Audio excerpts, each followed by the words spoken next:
अस्सलामुअलैकुम वरहमतुल्लाहि वबरकातुहू। मैं हूं आपका मेज़बान हकीम सैयद मोहम्मद अब्दुर्रहमान। एक दफ़ा फिर हम आपको अपनी नई वीडियो में खुश आमदीद कहते हैं। और आज का जो हमारा टॉपिक है वो है अरंड के। ये पौधा लगा हुआ है अरंड का, इसके बीज भी ये साथ में, अगर मेरा कैमरा जो है वो आपको मैं जूम करके दिखा देता हूँ, ये इसके बीज लगे हुए हैं। शोभा 10 साल से मुझे हिकमत में हो गया और मैंने बहुत से मरीज़ों को ये इसके बीज खिलवाए हैं।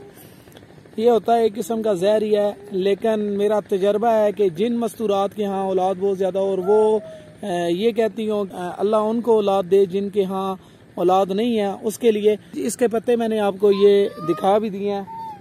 तो इसके बीज जो हैं उनका बहुत ज़्यादा रिजल्ट है वक्फा रखने के लिए।